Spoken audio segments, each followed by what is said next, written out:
Hey, IT Nation, Sean Lardo here with another installment of the Wise Up podcast, where we talk to great guests from inside and outside of the industry and get really good bits of information that hopefully becomes very useful for you, the audience, to watch, to take away, apply to your, whether it's professional or personal. And that's what we hope for. I'm here again today with my co-host, Matt Topper. How are you, sir? I'm doing well, although we do have an interesting issue. There's construction blocking the way to Dunkin' Donuts. You know what? I consider it a blessing in disguise for you because you should be done with Dunkin' Donuts by now.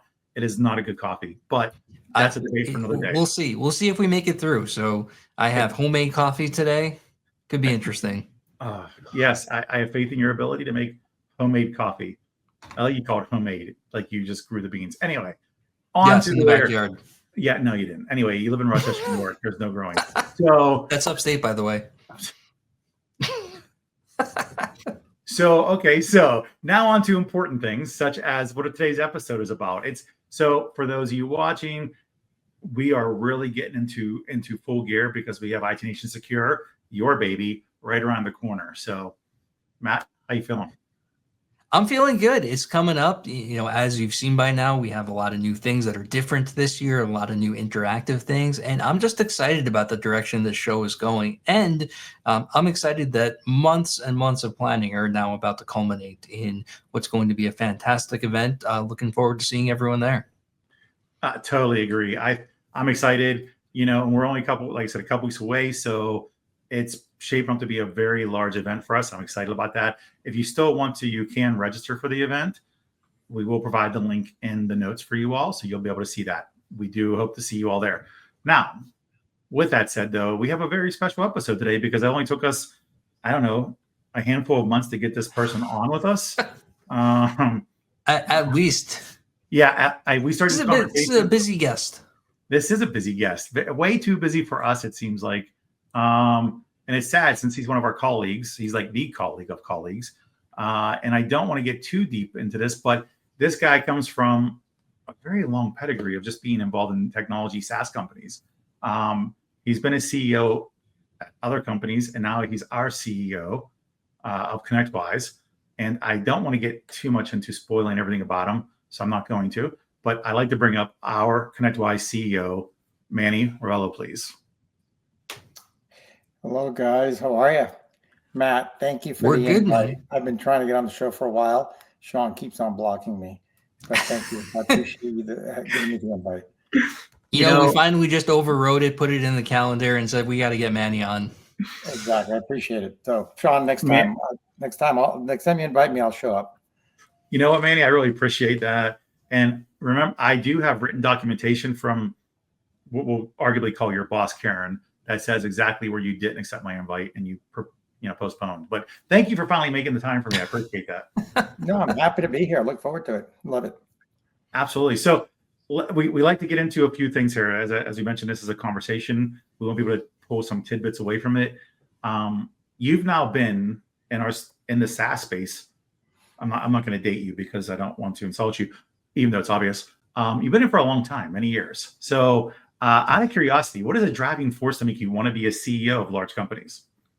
Well, it wasn't a driving force. I mean, I think it was, for me, it's just a passion. I love IT, period. And I always have. I've been an engineer at heart from, college educated engineer and always stepped into the IT realm. SaaS is just the evolution. I mean, it's the evolution of taking a physical hardware world and putting it up in the cloud.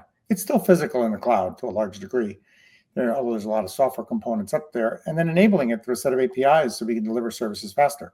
So to me, over the last couple of decades, watching cloud, SaaS, security grow has been very fulfilling, and it's going to be around for a while. And the only thing you could say is we're going to augment it with AI, right?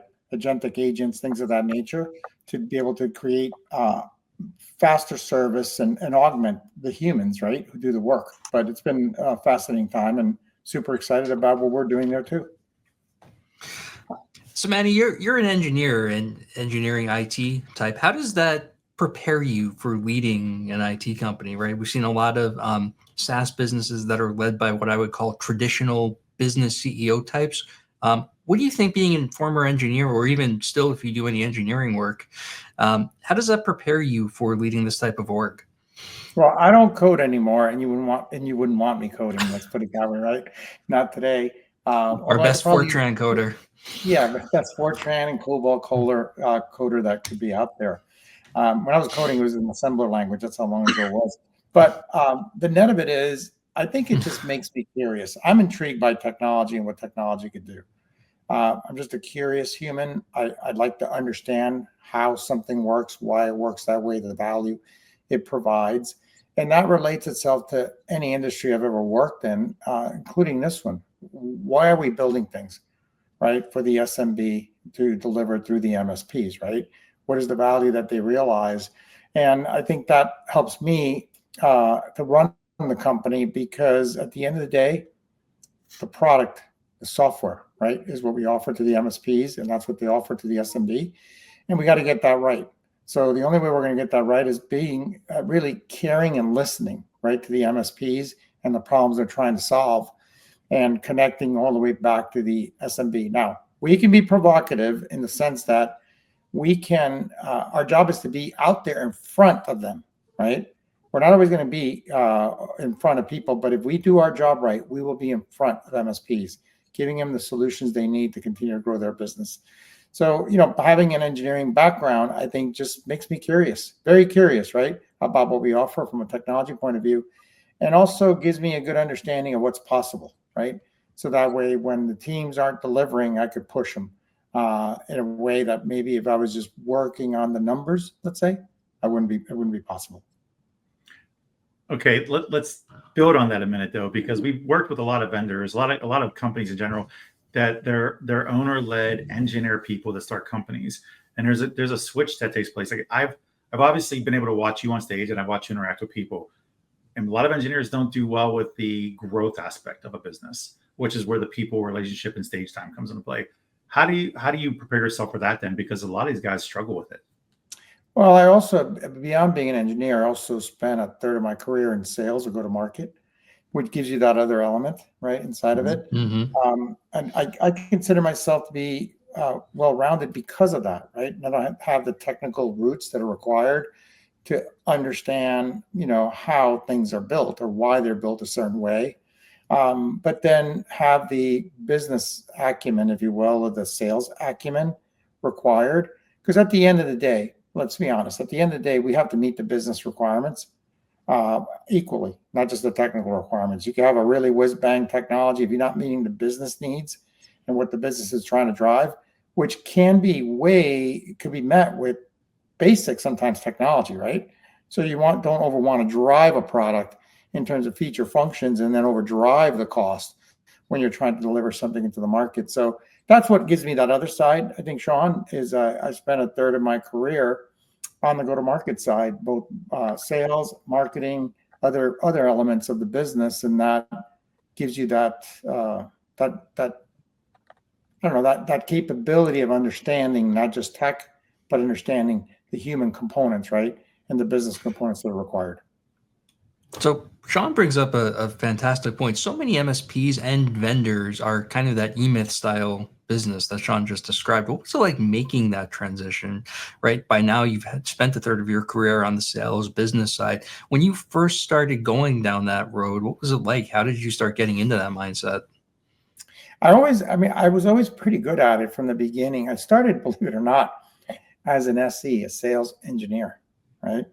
So I was put in the board. In fact, when we got on the board, it wasn't chalk, Sean.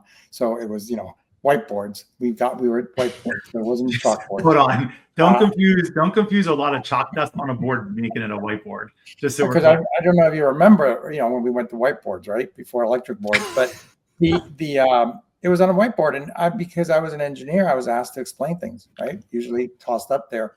A lot of it was in the early days of the internet, back in the late 80s, early 90s, when we were trying to just evangelize what IP was, TCP/IP, if you will, right, inside the market. And it was an interesting time. So that gave me a lot of opportunity to present, right? And obviously, over time, that got me in front of larger groups and larger audiences. And immediately discovered, because you're in sales, that it's not just tech. It's meeting the need. It's discussing what the problem is. It's trying to understand from that end customer or that partner, why are you buying this? What's driving the behavior, right? What's driving that acquisition? Yeah, we got to meet the technical requirements. That's always a given, but that's not the motivation to buy. Are they buying to create efficiency inside their organization?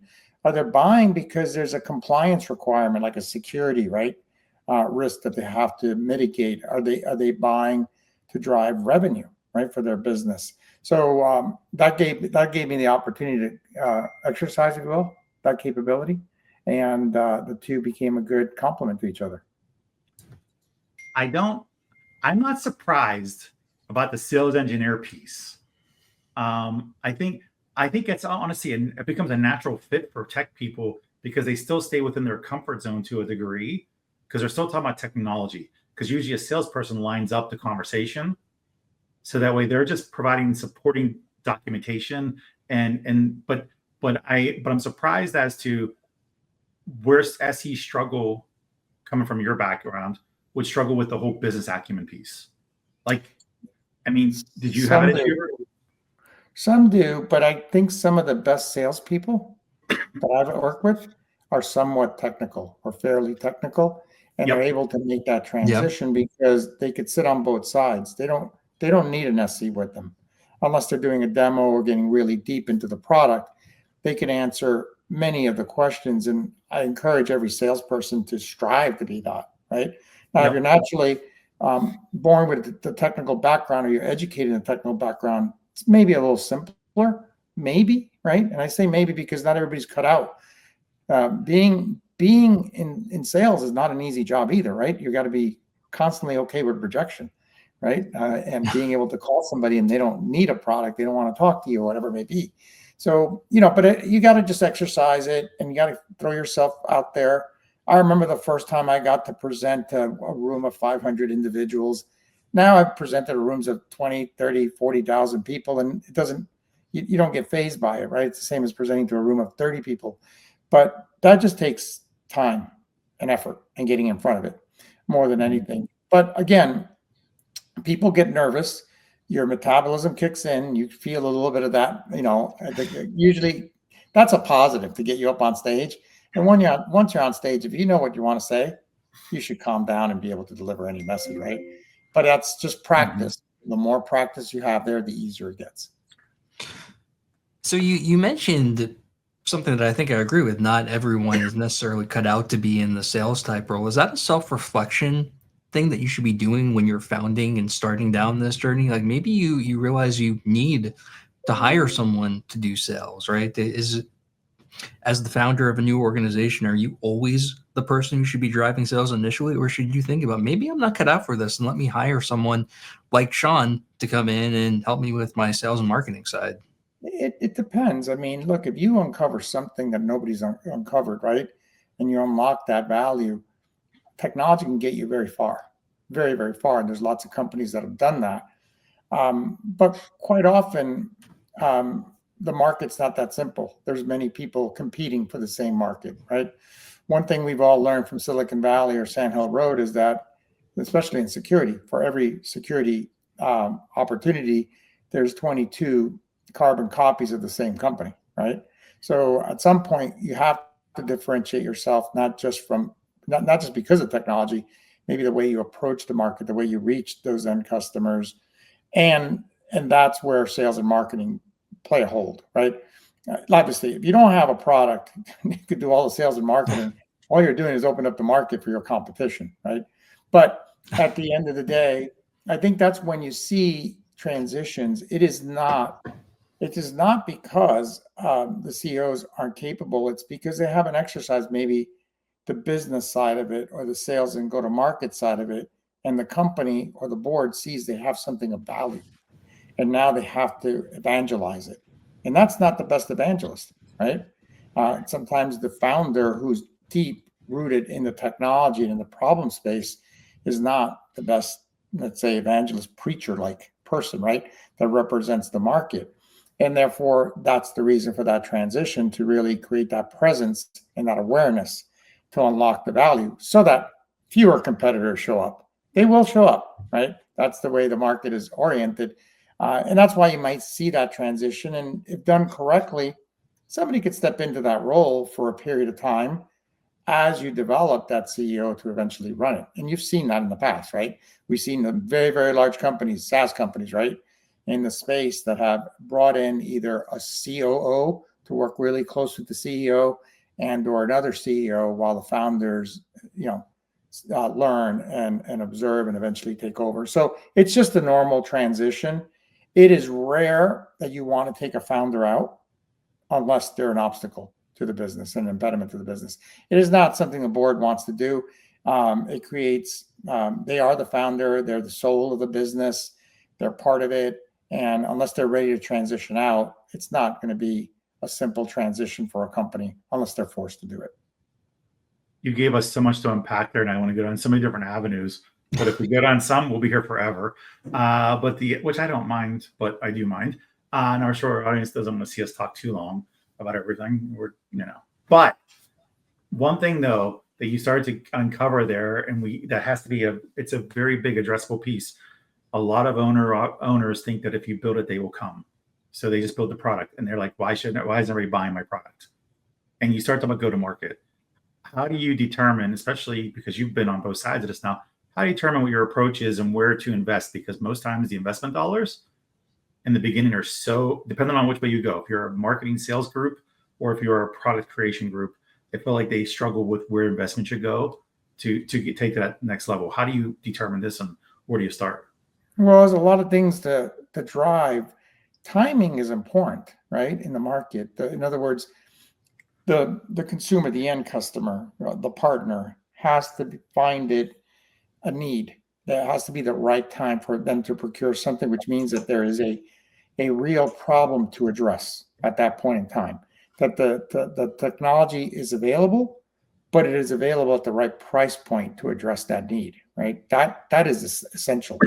And there's a lot of great technology out there. It's just not available. In other words, robotics being an example of that. We have a robot at home. Some pretty sophisticated robotics out there. It's just not available at the price point that you can get to the house, right? Yeah, you can get a vacuum, the robotic vacuum, right? They will do that for a while, but not the higher level work, although the capabilities are not far off. The price points are far off. So I think it's a combination of tech, the economics, and the market, right? The market being able to consume it. And by the way, the market consuming it is also some macro factors that impact the market.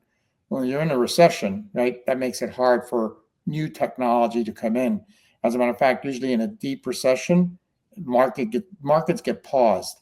And what that means is new entrants, new vendors, it's a much harder journey in unless they could show some huge economic savings.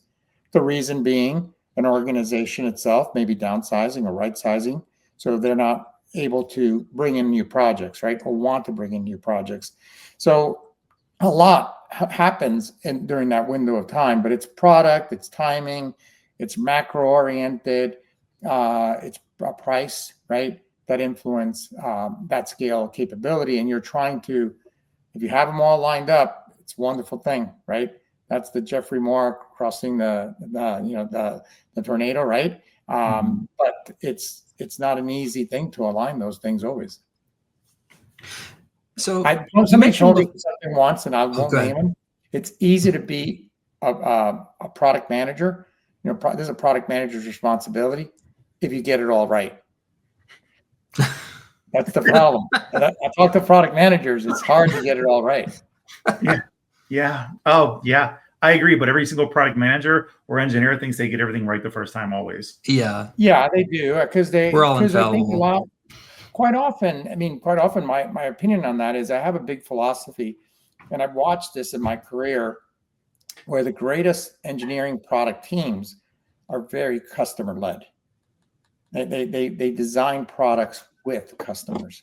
Now, there's a fundamental difference designing it for a customer. You could ask any product manager, why are you building this? They'll say, we're building it for these MSPs. This is the ideal customer profile. They're so big. They need these features. They need all of that. And we talk to them. We talk to, dozens of them. And then they go away and they start to build a product. And during that gap, that time when they come back with a version of the product, the market could have drifted, the requirements could have drifted, anything could have changed.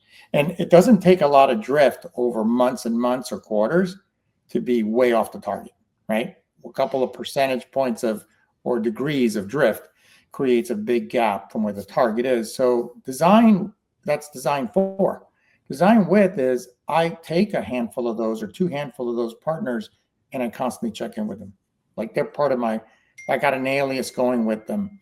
I got meetings with them weekly. I'm like, hey, would you like it blue or red? If it was a color decision, as an example, right? I mean, let them choose. They're the ones that are driving it. They're the ones that are using the software.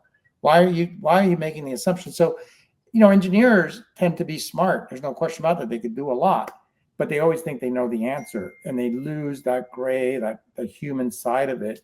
When you build product with a customer and truly with a partner or a customer, that partner or customer's DNA is in the product because they're the ones that are part of that. And I've seen that firsthand where the end customer, big customers and small customers have told me, yeah, they build that product for me. And then you go talk to another customer and they say they build that product for me, right? And the reason is because they were involved. It's their DNA. It's their child, right? To some degree, that has a greater impact. Now that requires you leaving your ego at the door, right? And you're saying, I am smart. I can do a lot of good things, but their input is invaluable to me. So that's easy to do. Piggyback. Easy to do, right? But very few people do that. Ask your favorite product manager how they build product. I love that. I do too. I want to refer to something you said earlier, and that was about your security company. 22 competitors come up right after you. I think some of our partners feel that way in the MSP world, and I'd like to ask that same question through their lens.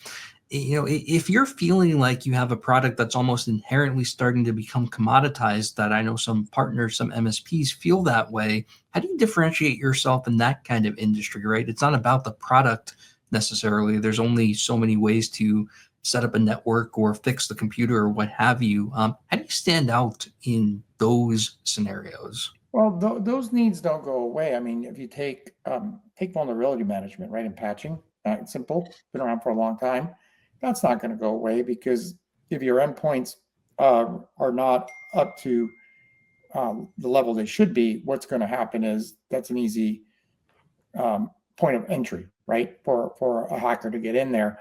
Or EDR. EDR has been a darling for the last decade, and sort of EDR today, there's lots of companies out there, right, including companies that package EDR solutions and they're licensing for something else, right, to go nameless. So, and they're all good. They're all good products. It's hard to differentiate the difference between product A and B. However, your end customers still require those solutions. You can't abandon.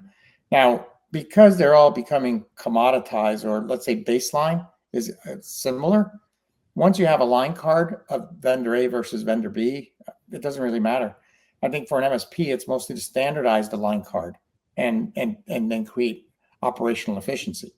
So you don't have to carry every EDR vendor or every vulnerability company. Just standardize on one, provide that end service, attach it to NDR, attach it to XDR for higher level value, right? And be very selective on what you do. So the market's always going to be evolving. The other part I would say is the hyperscalers do this very well. They have to go through turns of technology, and they do turns of technology. However, they do it based on the unit economics of delivering that technology, and will only do a turn when there's efficiency for them and or for the end customer service. And they're usually not trying to drop the price on the end customer service, because that would be attacking their own ARR, right? Reducing their own revenue streams. Instead, what they're trying to do is get efficiencies for themselves. Hold the price to the end customer, give them more, right? So if you could do that, then it's worthwhile changing your line card, right? You're offering more value for an equal price point, and to the end customer, and better efficiency for yourself. So it's a combination of those two things. But look, in the security space, the average enterprise at the higher end companies have 80 to 100 vendors, right? Now, you go down to the mid-market, or maybe not so much to the small, but the mid-market of the SMB, they have the same needs, right? They just can't afford to hire an IT organization and CISOs, and the list goes on and on. So they are dependent on the MSPs and the MSSPs, right, of the world to deliver those services. And then those individuals, MSPs, MSSPs, better have equivalent line cards, easy to deploy, right? From that point of view, because those companies are just basically outsourcing their security needs. And I'll tell you what, security, from my perspective, is synonymous with connectivity.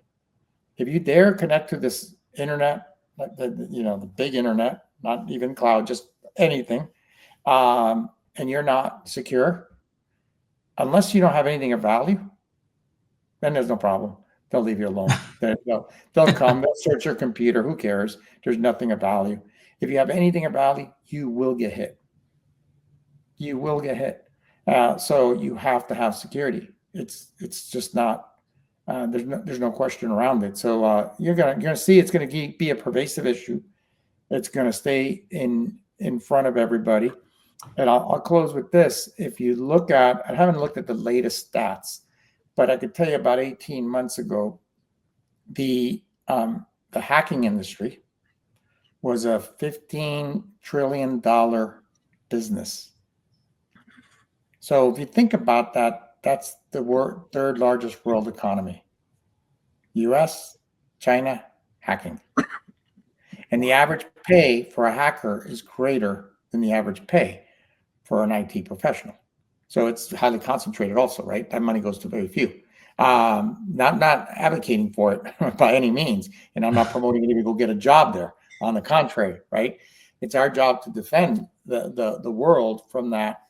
And it's not an easy task, but that's why it's so relevant, because it's big. There's a lot of money to be made there. And people are preying on the fact that we work in an open environment with open protocols, right? Meaning the internet with open protocols and open APIs and things of that nature. And they're relying on humans and the mistakes and the trickery they could apply on us, right, to get a hand up. So, it's a big job that we have to do to defend the world, but it's actually the right job. Fantastic. Okay, so you kind of got into, well, you talk about line cards. You talk about things that are around all the securities that have to exist to protect everything. The dark terminology, not dark, but the evil terminology used about everything is consolidation and acquisition that's used by MSPs across the board. Meaning, every time a company like us buys a small company, they're like, "Ooh, the evil empire is going to change everything." What is the, and so we try to stress about the importance of this. What is your take on the importance of acquisition, and what does it do for the industry? Yeah, I mean, we're going to continue to be acquisitive. There's no reason not to. Hopefully acquisitive, because it's partner led. Our partners have a need, and we think we can fulfill that need either ideally organically first, if we could build it, right? If the window is now, and or there's a really good reason to acquire, we'll acquire. We also partner, right? We're very strong at partnerships. We partner with a large set of ISVs, and Sean, you know it. You deal with them daily, right? And that's because we believe that core competency is not something that we can either deliver or not ideal for us to own. In other words, it's big enough that a partnership is probably warranted. So it's a build by kind of partner mentality that we have. But at the end of the day, it's all about integration. What this industry is still very young compared to others.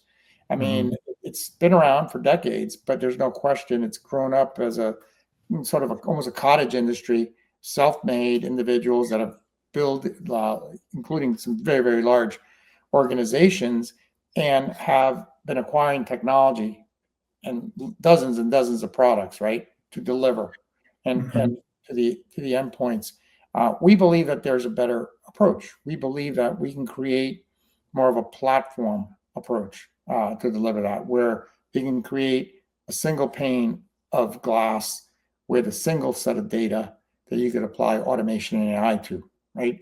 And that whether that's services that we organically build or we acquire that we're going to integrate in to that look and feel and common data, common AI, and or working with ISVs that we can then simplify, right, the world for the technicians, admins that are managing the day-to-day from a network perspective. Because I'll break it down if you look at it from a financial perspective, and this is super simple math, so I want to make sure I get it across to Sean, right? So I'm going to use simple math. Right? Hold on. I got to get my fingers ready. I'm ready. Yeah. Let's say the average technician is $60,000 a year, right? How much is that a month, Sean?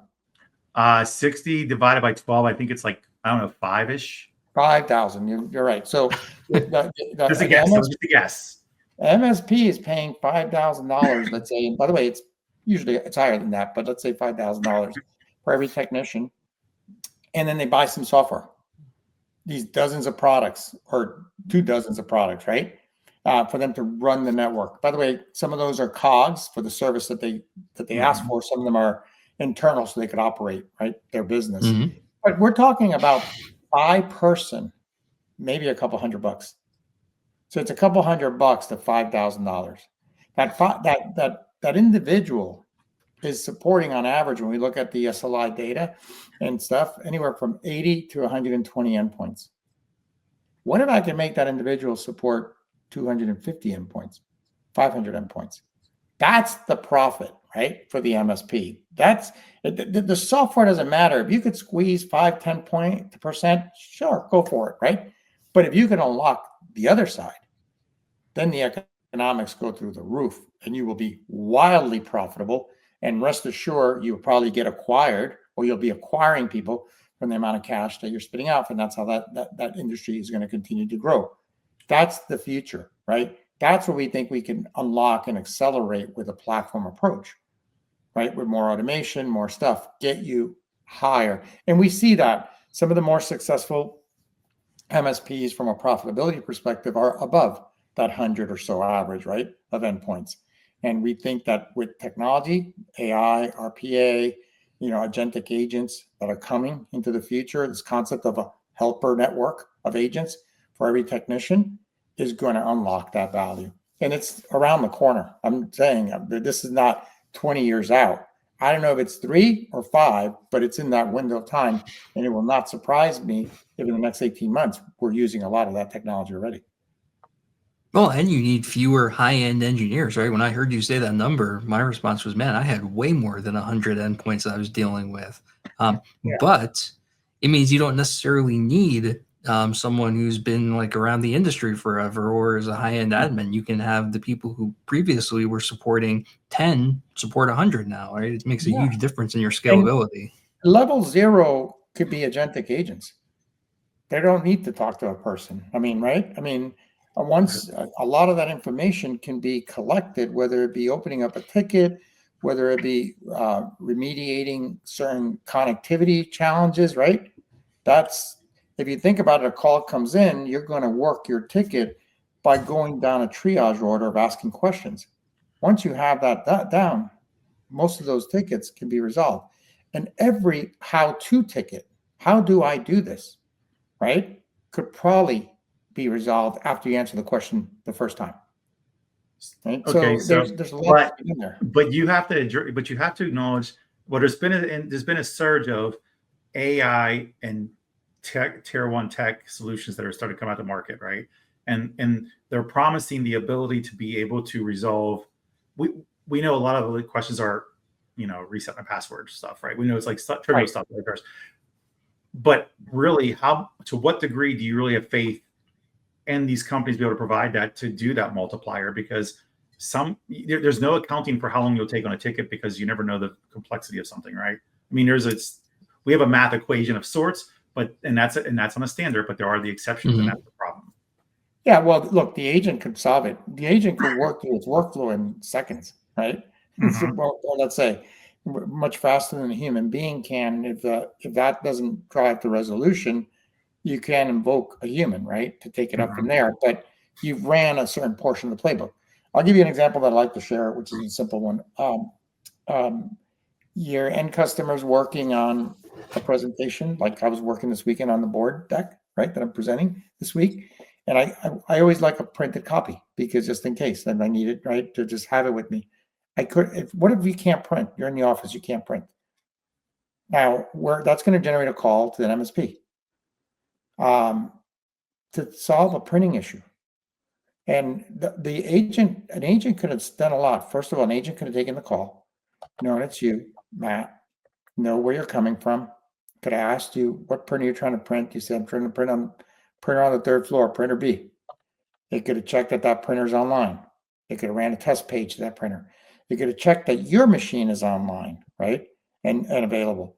They could have then looked at the print spooler and said, oh my God, the print spooler's offline. Could have reset the print spooler, right? And then said, okay, Matt, print. Did it work? Yeah, it worked. Job done, take it closed. The whole thing could have happened in minutes, right? Or you could have woken somebody up from bed or delegated to somebody who could have called that end user who's now 10 o'clock at night, catching a flight the next day at 6 a.m., right, to go to their whatever meeting and have to do that whole process. So all I'm saying is that kind of stuff, think about that as a printer agent, a helper agent, right? What if you have them for the next? So when you standardize your tech stack and you deliver it a certain way, you over time will be able to create those playbooks, those run books, right? That you have on how you troubleshoot.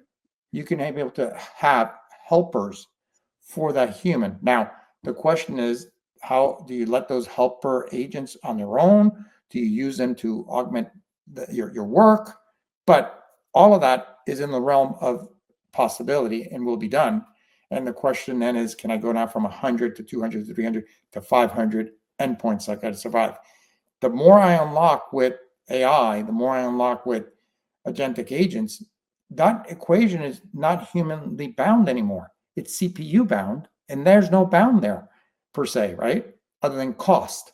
But if you have the cost well identified, you could scale magnitudes of that business like never before. So it's the world that's coming, and you're starting to see that in the enterprise, in certain businesses. You're starting to even see AI SOCs, AI-driven SOCs, right? The technology is kind of to emerge from that. So it's coming around. It's going to be, you're going to get your floors vacuum, and you're going to have these agents, right? The problem is large. The opportunity is massive. And the reality of it is now we have capabilities to be able to take what you ask a human to do that's probably well documented. Should be. If you have a line card, well-structured line cards, the way you deliver services, your troubleshooting for at least the level 0, level 1 should be well documented, right? And that's the helper that's going to be emerging. That's the easiest way I could describe it. That was very easy and long-winded, but that's okay. It's besides the point. With all that you just said, though, does that really stress the importance of, and this is sort of shifting gears away, but complementary to it, is this really showing the importance of coming to events like Secure or being involved in a community or a peer group? Just because there's a lot to unpack for a business owner out of everything. You only covered a fraction of what they really do. So multiply it by 10, because that's everything. So is that why the importance of a community then to you, or do you see that as being absolutely? I mean, the other part why I'm always why kind of think that this community is phenomenal is I joke at it. I was going to talk about it at IT Nation, maybe I still will, but you can't go to MSP University. It doesn't exist. It's almost like being a salesperson. You can't go to be a salesperson. There's no university for that either, right? Somehow, at some point in your career, you're like, I'm going to be an MSP, right? Because you were smart, you were technical, you could run a business. But do you really know? Where we started the conversation a long time ago, most MSPs who start their business are somewhat technical. Not all, but many of them, somewhat technical. And they jumped into it because they could solve problems for people. But it doesn't make them the best business person in the world. And therefore, the community offers you that value, right? I kind of look at it as a safety net in the Circus Act for the MSP who's on the jumping around or on the high wire out there. If you have a question, that community, there's folks that have traveled that road. And that's the impact. So when you go there, it's, we will talk to you about what we're doing, and other vendors will talk to you about what they're doing. And then there's a whole bunch of people that are actually doing it, right?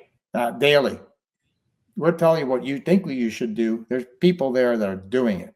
And I think that's the value of the community. The community thrives on each other, helps each other in ways. So I would always, if you haven't attended one, you should go there. The networking part and the education part are massive. There's fun to be had, but those other two are massive. And that could be the difference between a successful MSP, right, with breakthrough capabilities, or one that continues to struggle.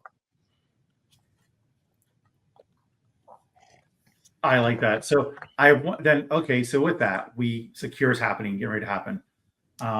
What should we expect? You give us a little teaser. What should we expect from you? Well, we'll talk about the community. Look, we continue to invest in the community.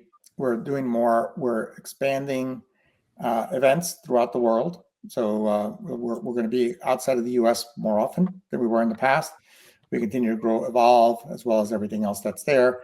We're trying to create better pricing so that more participants can attend all of the events. So we're going to talk a lot about what's happening in the community. We're trying to make it much more interactive, so that you're not there, you're being preached to, but instead you have new ways and modes of learning, and that'll show up in IT Secure. So we could share that, Sean. I'm sure you could share that in a post so everybody can see what's available. The other part is we have a very large set of product announcements coming. Not going to give them away because marketing will shoot me right around that. But they might. but we have some interesting stuff that we talked a little bit about it in November at IT Nation. It's all coming to fruition.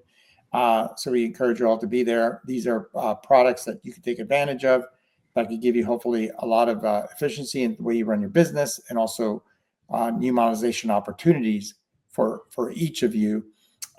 These are all going to be announced with general availability, right? So we'll come out. We're not trying to announce something that's out 6 months later. We're trying to announce stuff in June that's available in July from an order deployment perspective. So I encourage you all to attend. It should be our biggest product announcement in a long, long time, as well as new interesting things for the community.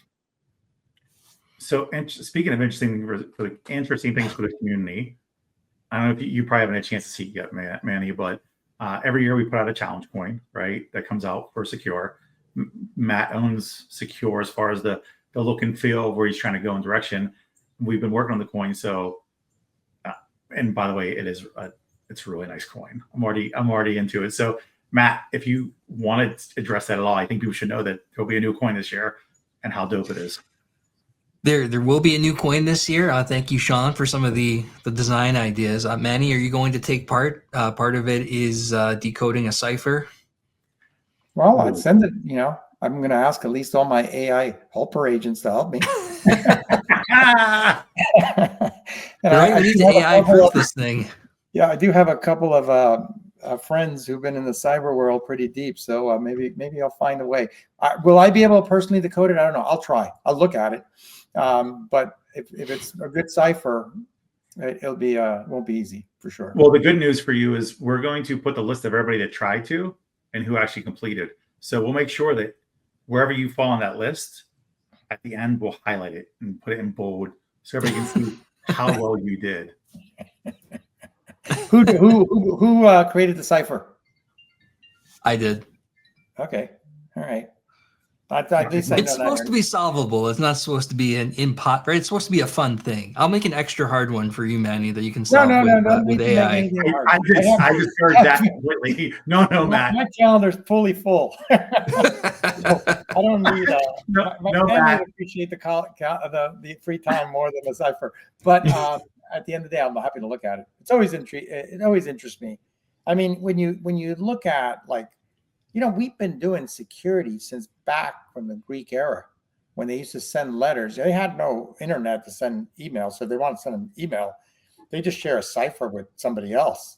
And that cipher could be, I'm offsetting characters by every paragraph, first paragraph by 3 letters to the right in the alphabet, next paragraph by 7, and the one after that by 9, right? And that was a cipher. And you just have to go back and rewrite the letter. So we've been doing security for a long time, not knowing it, usually for secrecy, right? But now we're doing it for other things. So Matt, what I heard Manny say is when you create the cipher for his group, it's more at the kids' table. Yeah, that's what I said. Little animal cipher with a party hat. So we'll make sure we display multiple tables for everybody to see. Like, here's where the real adults are, and here's the kids' table. Yeah, and you could see where the adults are versus us. We'll be the ones. I love it. Getting the giraffe and the little monkey and see if they go together, kind of stuff. Right. All right. So Manny, we ask everyone who comes on the show one question. I know you only have a couple minutes, so make it quick. If you could tell our audience, right, mostly MSPs and vendors and just people in the IT Nation community, give them a tip or an idea of one habit they should establish, or maybe something they're doing that they should break. What is it? Well, that's a good question. One habit they should establish or something they should break. I would say, look, a couple of things, but it's just one. I just think make sure all your end customers understand all your services that you have to offer. And I'm saying that right now because we'll see when you air this, right, versus when you recorded it. But if you look at the stock market and this fear of recession globally, it's upon us again, right? Which means if you're an MSP, there's going to be some winners and some losers in this environment. There usually is. There's going to be maybe some pullback in spend, but there's also going to be pullback in spend from IT, which means they're going to outsource a little bit more, which is an opportunity for you to win. So your end customers need to know your full set of services.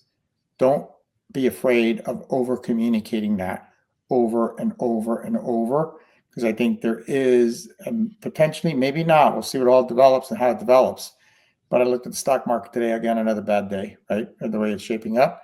And we'll see where this all ends up. It ain't going away, the need of the services. They're going to have to stay available, but they might right size employees and things of that nature, meaning consume more services. So all your customers, all your prospects understand everything you got at all times, and over communicate that.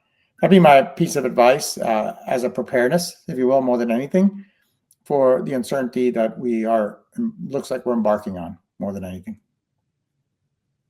I appreciate that. I think we're wrapping up now, so I'm not going to get into it, but we could definitely talk about this stuff.